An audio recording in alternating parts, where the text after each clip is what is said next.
மனநிலை மாறும் நாடகத்தை கையாளுதல். I was traveling on the 1st of September. The 1st of September was about Om Shanti. nearly 40 hours for me. நாம் Because I இங்கு left on the அமர்ந்திருக்கும் 1st of பொழுது September. I flew 8 hours எமது to Singapore. ஞாபக It பரப்பில் was 4 hours in ஒரு Singapore. அனாதியான And பாகம் I flew 15 பதியப்பட்டுள்ளது hours to here. என்பதனை That was still the 1st of நீங்கள் September. உணர்கின்றீர்களா? Work that one out. எமது இறந்த காலம் In fact, மற்றும் when I எதிர்காலம் அந்த few times ஞாபக when I've பரப்பில் flown to உள்ளது. LA, it's a direct ஒரு flight. முறை Usually I ஒரு fly குழுவாக direct. இரட்டை And வெளிநாட்டவர்களாகிய you arrive in நாங்கள் America before பாபாவை you leave சந்தித்தோம். Australia. பாபா கூறினார், Really? உங்களிடம் So 3 you திலகங்கள் fly உள்ளது. like 10 a.m. and ஒன்று you arrive in ஆத்மா, LA at 8 a.m. on the இரண்டாவது same திலகம் day. கடவுள், மூன்றாவது That's the திலகம் world is நாடகம். that we live. பாபாவிடம் So ஆழமான விடயங்களை களிப்பூட்டும் விதத்தில் கூறும் வல்லமை உள்ளது. you could say that. நான் எனது So, முயற்சிகளில் என்னை things I ஆத்ம உணர்வில் always, நிலைபெறச் செய்து really find fascinating பாபாவை நினைவு கூற when முயற்சி Baba செய்கின்றேன். talks about, இருந்த போதிலும் heart in the soul. நாடகத்தில் என்னுடைய பாகம் Don't you find that மிக as we வலிமையானது sit here அல்ல, in this moment, அல்லது நாடகத்தை we விளங்கிக் have an கொள்வதற்கு eternal part எப்பொழுதும் etched into our ஒரே memory. அளவான முயற்சியை You know, our நான் past செய்வதில்லை is the என்பதனை future. நான் நினைப்பதுண்டு. And I remember once we were இவ்வளவு meeting காலமாக other ஞானத்தில் partners, இருந்த other பொழுதிலும் partners, and நாடகத்தின் காட்சிகளை said, எந்த அளவிற்கு Baba got- ஏற்றுக்கொள்கின்றேன்? he said, "You have the three நாடகத்தில் tilaks," and he got his என்னுடைய finger and he said, "The பாகத்தை first tilak is the ஏற்றுக்கொள்கின்றேனா soul." And Bob went, "Oh," அல்லது ஏனையவர்களது The second பாகத்தை tilak is ஏற்றுக்கொள்கின்றேனா and Bob went, என சிந்தனை செய்துள்ளேன். and Baba said, "The third tilak is drama." என்னால் பிறருடைய நடத்தையை ஏற்றுக்கொள்ள முடியாமைக்கு காரணம் Baba நாடகத்தில் so sweet and என்னுடைய educating பாகத்தை குறித்து sometimes, and yet நான் Baba has இதுவரை capacity to இலகுத்தன்மையை say something உணரவில்லை so deep. என்பதனையே இது Many குறிக்கின்றது. times I think even for my journey that இது how much எனது I சுய become பரிசோதனையின் so முடிவு ஆகும். conscious and remember Baba. நாடக சக்கரத்தில் சத்திய And யுகத்தில் sometimes I think, ஆத்மா my relationship with முழுமையாக Baba is தூய்மையாகவும் quite as ஆன்மீகத்தன்மை strong, or I think the முழுமையாகவும் same type of ஒரு effort and நடனம் attention ஆடுவதைப் to போல understanding நல்லிணக்கத்துடன் தனது பாகத்தை So how much do I இலகுவான accept முறையில் the நடித்தது. sense of drama after so many years as அங்கு a nun? அரசர் Do I accept Arasi my என part in பல்வேறுபட்ட drama? உயர்ந்த And do I பாகங்கள் accept காணப்பட்ட others? பொழுதிலும் In my அனைத்து circle of சூழ்நிலைகளையும் position that நாம் if I find it சாதகமாகவே hard to accept எதிர்கொண்டோம். another individual's part, it's because I still சக்கரத்தின் haven't இறுதியில் feel ஆத்மா comfortable மிகவும் with my part வெறுமையாக in இருக்கின்றது. drama. ஆகவே And when you look சுயத்தை at the ஏற்றுக்கொள்வது cycle in the கடினமாக Golden Age, the இருக்கும். soul is completely சில full, as சமயம் we know. சுய It's மறுப்பு spiritually காணப்படும். full. And I'm எனது பாகம் absolutely comfortable ஏனையவர்களது in பாகம் harmony. It's like I'm நாடகத்தின் dancing in காட்சிகளை tune with my ஏற்றுக்கொள்வதற்கு part in the போராட drama. வேண்டி And yet there's a இருக்கின்றது. hierarchy there. There's kings and இவை queens, there's வீணான everyone கணக்கில் has a part. எமது எண்ணங்களை And yet சேர்ப்பதாக I'm அமையும். completely comfortable with மிகச் the whole சரியான situation. அனாதியான When நாடகத்தை you fast forward to the ஏற்றுக்கொள்ளாமையே end of the cycle, and the அனைத்து soul is so வீணான empty, எண்ணங்களுக்கும் காரணமாகும். and the soul finds it so hard to accept நாடகம் itself, மிகச் சரியானது. sometimes even அது rejects ஒரே itself. மாதிரியாக மீண்டும் மீண்டும் நடைபெறுகின்றது. To accept, the ஏற்கனவே scenes of நிச்சயிக்கப்பட்டது drama, my part என and others' இன்றைய parts. முரளியிலும் Baba And sometimes I கூறியுள்ளார். think, இருந்த we all போதிலும் have this நாடகத்தின் part, ஒரு this காட்சி journey in அல்லது our own ஒரு life, தனிநபரது பாகத்தை dealing குறித்து with my நான் thoughts. எனது and தலையினுள் the போராடி account of கொண்டிருக்கின்றேன். We all know about the account of waste. நான் And in a எந்த way, I அளவு feel அதிகமாக வீணான that எண்ணங்களை all waste உருவாக்குகின்றேனோ thoughts are a lack அந்த of அளவு acceptance அதிகமாக of the நாடகத்தின் perfect, உண்மையை eternal, அகத்துறிஞ்சுவதில் imperishable இருந்து Baba. Baba said வஞ்சிக்கப்படுகின்றேன். this morning, it's perfect. இது அழியாத It's அனாதியான glorious, நாடகம். identically, it's predestined. சங்கம யுகத்தில் And yet often in my Baba head, I உடைந்து keep போன ஆத்மாக்களை equating குணப்படுத்துகின்றார். with a இது scene in எமக்கு drama or a மிகப்பெரிய part of கற்பித்தலாகும். individual parts of some சங்கம யுகத்தின் individuals. மிகப்பெரிய And பரிசு in a sense, திருப்தி என at one point in my பலமுறை journey, I was thinking, Baba கூறியுள்ளார். the more I have waste thought in a sense, திருப்தி என்றால் the என்ன less I என்பதனையும் really பாபா absorb அழகாக truth கூறுகின்றார். drama, that this is an அது imperishable, உல்லாத்தமான eternal பிரகாசம். drama. அங்கு And then the நீங்கள் conference உங்களுடன் age comes திருப்தியாக along. இருப்பீர்கள். Baba அத்துடன் begins to heal ஏனையவர்களது the fractured பாகத்தையும் soul. ஏற்றுக்கொள்வீர்கள். Baba gives us the truth to என்னை heal. பொறுத்தவரை And this is இந்த the biggest உலகில் learning curve திருப்தியே of all. மிகவும் I முக்கியமான remember once செல்வமாகும். Baba said that அதாவது You know, the என்னுடனும் greatest treasure பிறருடைய of பாகத்துடனும் contentment is contentment. லேசான உணர்வுகளுடன் And Baba இருத்தலாகும். said, describe contentment in such a beautiful way. Baba It's like an மிகவும் inner glow இனிமையானவர், கவர்பவர். where இதயம் அவரை you feel நோக்கி comfortable இலகுவாக where you செல்கின்றது. are. இருப்பினும் You are நாடகத்துடனும் satisfied with your part and you accept எமக்கு the parts. உறவுமுறை உள்ளது. I mean, in ஆனால் my view, I நாடகம் think that's the மனநிலை ultimate state of மாறும் wisdom, ஒரு is not நபரை to live in போன்றது. this world, நீங்கள் feel so எப்பொழுதாவது comfortable about who I am, மனநிலை about மாறும் everybody ஒரு else. நபருடன் And their வாழ்ந்திருக்கின்றீர்களா? parts need so much truth, காலையில் கண் especially விழித்ததும் at this time அவர் உங்களை in the நேசிப்பாரா drama. அல்லது அடிப்பாரா And என I've தெரியாமல் often இருக்கும். thought, you know, we have a relationship நாடகமும் with Baba. அப்படிப்பட்டதே. It's easy. Baba is so நான் attractive, so நாடகத்துடன் lovely. போராடுகின்றேனா? You know, your heart goes to அதனை Baba. நிராகரிக்கின்றேனா? But நாடகத்தின் விளைவுகளை கட்டுப்படுத்த முயற்சி செய்கின்றேனா? the drama is like ஏதாவது a நடைபெற person, வேண்டும் என you know? And you never ஆழமான know, you know, ஆசை we live சில with a moody சமயங்களில் person, but எங்களிடம் when you wake up every காணப்படுகின்றது. morning, you're never sure quite. Are they gonna குறிப்பிட்ட love you? Are விளைவுகள் they பெறப்பட gonna வேண்டும் beat என you? Or- அதிக கட்டுப்பாட்டை And நாம் drama's like திணிக்கின்றோம். that. And so, you know, do I fight with drama? நாடகத்தில் என்னுடைய Do பாகத்தை I நாம் ஏற்றுக்கொள்கின்றோமா? reject the scenes of drama? நாடகத்தில் Do I try to ஏனையவர்களது control the பாகத்தை outcomes of ஏற்றுக்கொள்கின்றோமா? drama?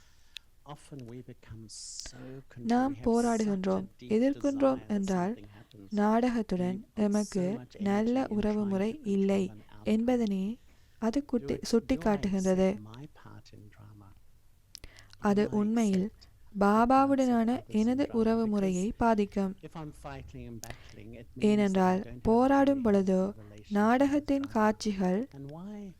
பாபாவுடனான எனது தொடர்பை துண்டித்துக் கொண்டே இருக்கும். It really ஏனையவர்களது affects my ஆளுமை, relationship with Baba. காட்சிகள் Because என்பவற்றினுள் drama, the scenes of drama, நாம் get cut in my அகத்துறிஞ்சப்பட்டு connection விடுவோம். with Baba. And my mind gets எனக்கு absorbed in நாடகத்துடன் a situation பற்றற்ற and a அன்பான personality உறவுமுறை and a காணப்படாவிட்டால் behavior. And so நாடகம் really, if I don't have எனது that, in a சிந்தனையை sense, that அகத்துறிஞ்சுவிடும். detached and loving relationship with ஆகவே Baba, பாபாவிடம் then இருந்து constantly நான் drama takes தூரமாக over my விலகிவிடுவேன். thinking and I get absorbed and it just makes இந்த me நாடகம் அனாதியானது, அத்துடன் ஏற்கனவே நிச்சயிக்கப்பட்டது என பாபா கூறுகின்றார். Baba said today, ஒவ்வொரு மில்லி this செகண்டும் drama is அனாதியாகவே பதிவு eternal செய்யப்பட்டுள்ளது. and predestined. அது மிகவும் Every ஆழமான உண்மையாகும். millisecond is ஒரு சூழ்நிலையை பார்த்து, recorded ஓ eternally. இது That's நாடகத்தில் such மிகவும் a deep அழகான truth. காட்சி And I think that அல்லது may teach இது for மிகவும் souls மோசமான காட்சி can really என understand கூறினால், that. So if I use அதன் the அர்த்தம் language and I say, oh, நான் such a good தேகாபிமான scene of உணர்வில் drama, or உள்ளேன் that was a என்பதே bad ஆகும். scene of drama. That's actually நாடகத்தில் body consciousness. நல்லது கெட்டது Drama என்று is, there's எதுவும் no இல்லை. good or bad, it நாடகம் just is. நாடகமே. அது You know, the இயற்கையாகவே nature of உள்ளது. drama. It just is. நாடகத்துடன் எனது And when உறவுமுறை I think எவ்வாறானதாக about உள்ளது drama, I think, well, what sort of என நான் relationship do I சிந்திப்பதுண்டு. have? Because if நான் I'm நாடகத்தை reacting to குறித்து the scenes of எதிர்விளைவை drama, those காட்டினால் reactions just அது produce a whole வீணான tsunami of எண்ணங்களின் wasteful ஒரு thinking. படையையே உருவாக்கும். You know, that shows it's அது not very healthy. ஆரோக்கியமானது Or if I அல்ல. reject a scene of drama, அல்லது I just don't like it, I want to நான் rewrite the நாடகத்தின் script. ஒரு காட்சியை But நிராகரித்தால், then we rewrite the script அதாவது next cycle. எனக்கு அது பிடிக்கவில்லை, நான் And a lot of us இந்த would like to ஸ்கிரிப்டை do that மீள எழுத sometimes. நினைத்தால் And yet, it அது almost எவ்வாறானதாக shows இருக்குமென்றால், to really பாபா வந்து இந்த நாடகத்தின் ஸ்கிரிப்டை மாற்றி எழுதுங்களேன் என கூறுவதைப் போன்றது ஆகும். even controlling எம்மில் பலருக்கு அந்த விருப்பம் காணப்படலாம். ஆனால் இவை அனைத்தும் பாபா கூறுவதை நாம் ஏற்றுக்கொள்ளவில்லை என்பதனையே காட்டுகின்றது. அதாவது நாடகத்தை கட்டுப்படுத்த விரும்புகின்றோம். விடயங்கள் இவ்வாறே நடக்க வேண்டும் என்று பற்று வைப்பது தேகாபிமானம் ஆகும். சேவையில் எனக்கு வெற்றி கிடைக்க வேண்டும் போன்ற உணர்வுகள் ஏமாற்றத்தினால் எம்மை நிறைக்கின்றது. நாம் ஆத்ம உணர்வில் இருக்கும் பொழுதோ நாடகத்தின் மிகச்சரியான இயல்பை முழுமையாக ஏற்றுக்கொள்ள முடியும். நாடகம் மிகச்சரியானது. நான் ஒருமுறை தாதி ஜானகியுடன் உணவு உட்கொண்டேன். தாதிஜியும் அங்கே இருந்தார். அவர் அமைதியாக உணவை உட்கொண்டார். தாதி ஜானகி அது நடந்தது, இது நடந்தது என தொடர்ச்சியாக பேசிக்கொண்டே இருந்தார். இறுதியில் தாதி கூறினார், நான் இவ்வளவு நேரமாக பேசுகின்றேன். அதற்கு தாதிஜி கூறினார், டிராமா. இவ்வாறு கூறி முடித்து வைத்தார். நாம் பல்வேறுபட்ட முயற்சிகளை எடுத்த போதிலும் ஒரு மில்லி செகண்டில் நாடகத்தை ஏற்றுக்கொள்ள வேண்டியுள்ளது.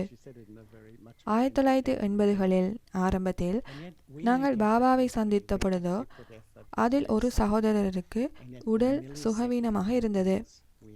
நாங்கள் தியானத்தில் அமர்ந்திருந்தோம். பின்னர் பாபா எம்மை சந்திக்க ஆரம்பித்தார். ஒருவரை பாபா சந்தித்துக் கொண்டிருக்கும் பொழுதோ சுகவீனமாக காணப்பட்ட இந்த சகோதரர் கடுமையான இடுப்பு வலியினால் சப்தமாக கத்தினார். முழு மண்டபமும் என்ன நடந்தது என ஆச்சரியமடைந்தனர். ஆனால் பாபா நிமிர்ந்து கூட பார்க்கவில்லை.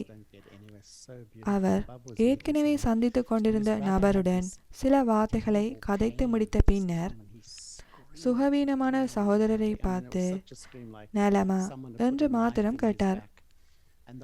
அவர் அன்பை வழங்கினார், ஆனால் பற்றற்று காணப்பட்டார். நாம் அப்படிப்பட்ட ஸ்திதியை உருவாக்க வேண்டும். நாம் மிகவும் மாறக்கூடிய, எதிர்வு கூற முடியாத உலகிலே வாழ்கின்றோம். ஆகவே நாடகத்தின் மீது உறுதியானவர்களாகவும் பற்றற்றவர்களாகவும் இருப்பது இக்காலத்தின் தேவையாகும். ஆத்மாவின் பாகம் என்ற விடயம் மிகவும் அற்புதமானது. அது பழைய கால ரெக்கார்டரை போன்றது. ஆத்மாவில் முழுமையான பாகம் உள்ளது. நேரம் அந்த ரெக்கார்டரை தொடும் ஊசியை போன்றது. காலம் ரெக்கார்டர் என்னும் ஆத்மாவை தொடும் பொழுதோ குறிப்பிட்ட நடத்தை வெளிப்பாடாகின்றது. நாம் அனைவரும் இந்த அனாதியான பாகத்தை நடிக்கின்றோம். அது அசாதாரணமான விடயமாகும். ஒரு முழு பாகமும் ஆத்மாவில் ஏற்கனவே உள்ளது. உங்களில் யாருக்கு தீஜாவு அனுபவம் உள்ளது? தீஜாவு என்றால் நீங்கள் எதனையாவது காணும் பொழுதோ அது முன்பு நடைபெற்ற உணர்வு காணப்படுதலாகும்.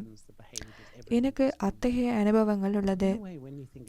ஏற்கனவே பதியப்பட்ட பாகத்துடன் ஒத்திசைவாக எமது எண்ணங்கள் உருவாகும் பொழுதோ சிலர் சம்பவங்களை முன்னதாகவே கூறக்கூடிய ஆற்றலை பெறுகின்றனர். சிலர் நித்திரையில் அத்தகைய அனுபவங்களை பெறுகின்றனர்.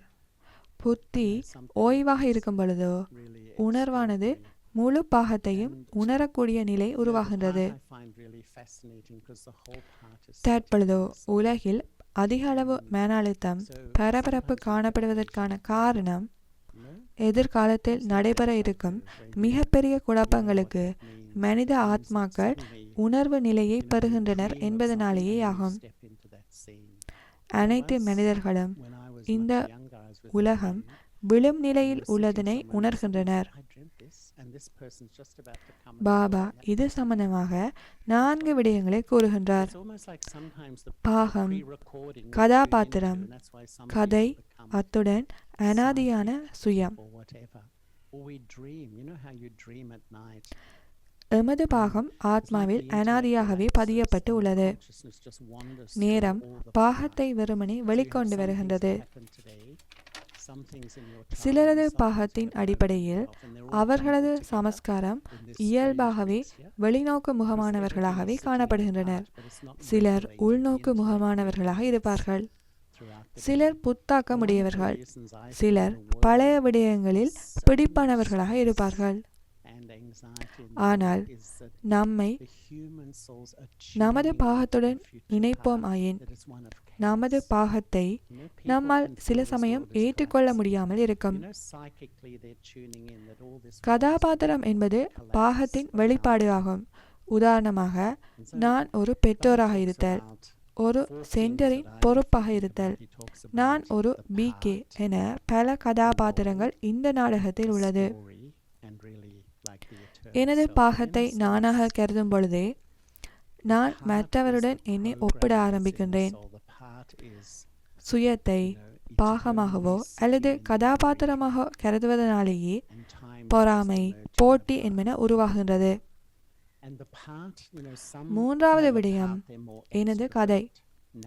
எவ்வாறு பிறர் என்னை நடத்துகிறார்கள். எனக்கு என்ன நடைபெற்றது போன்றவை பிராமணர்களது மிகப்பெரிய பற்றுக்குரிய விடயமாக உள்ளது. அது உள்ளார்த்தமாக ஆழமாக பதியப்பட்டு உள்ளமையாலேயே நாம் தொடர்ந்தும் அதனுடன் எம்மை அடையாளப்படுத்திக் கொள்கின்றோம். ஆனால் உண்மையில் நான் எனது பாகமும் அல்ல, எனது கதாபாத்திரமும் அல்ல, எனது கதைகளும் அல்ல.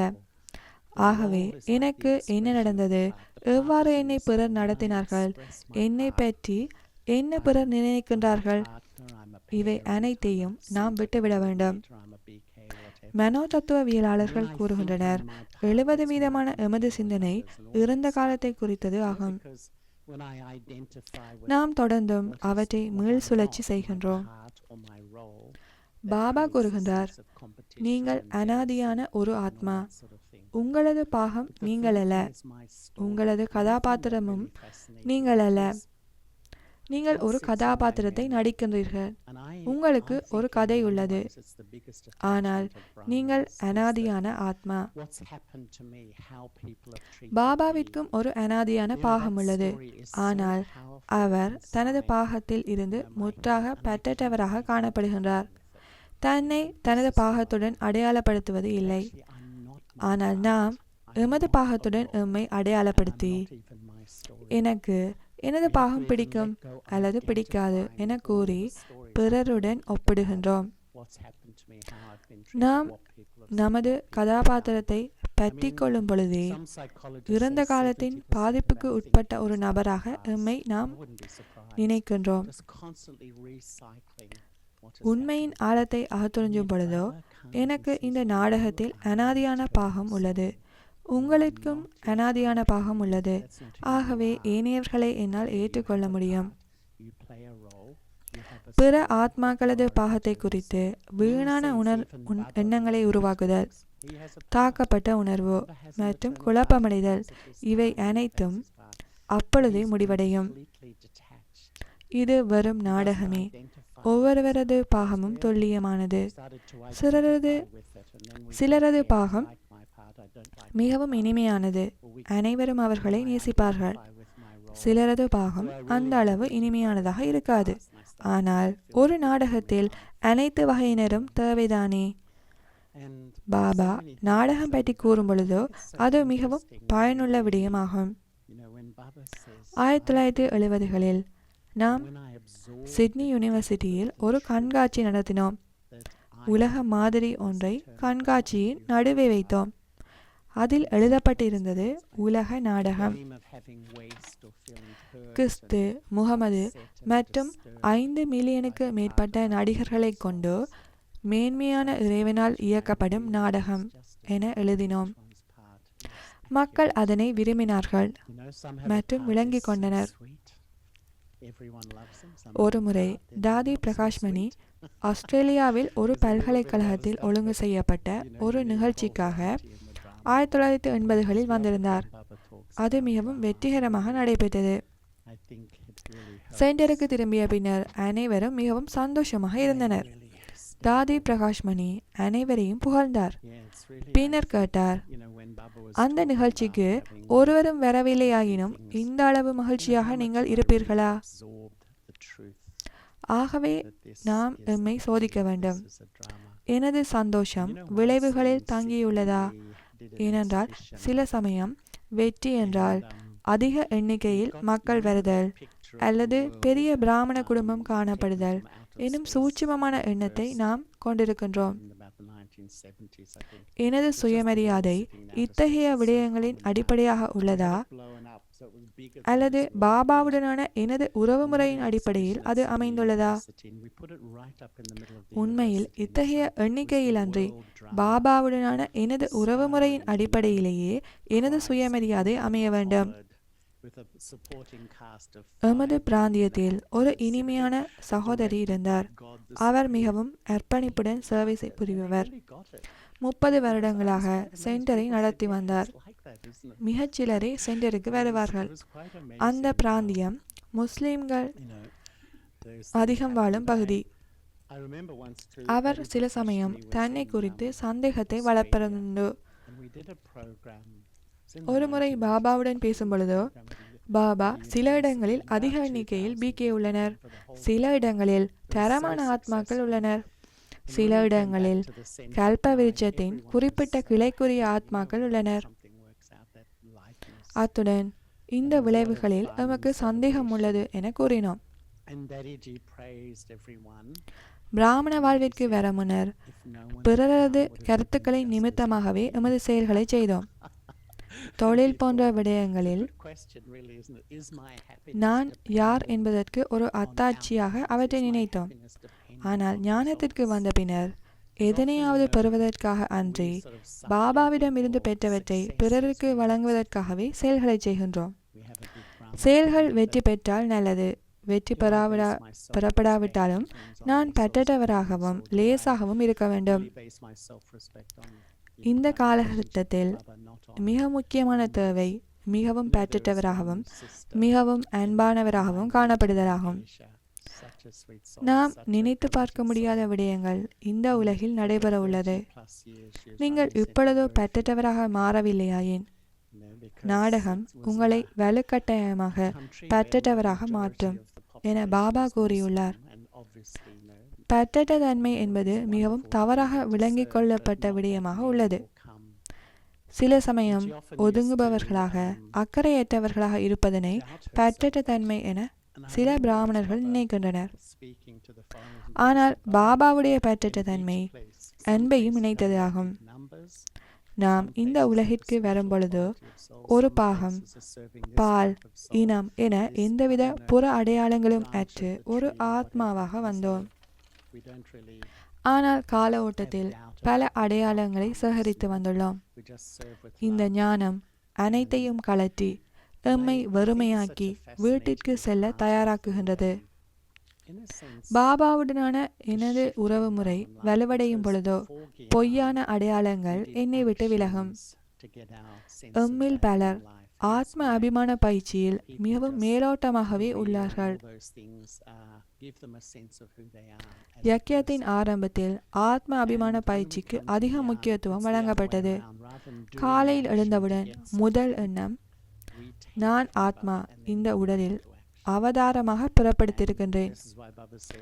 நான் ஆத்மா குளிக்கின்றேன். இவ்வாறு 14 வருடங்களாக நான் ஆத்மா என்ற பயிற்சி தேகாபிமானத்தின் அடிமைத்தனத்தை உடைப்பதற்காக வழங்கப்பட்டது. உண்மையான சுயத்துடன் வாழ பயிற்சி வழங்கப்பட்டது.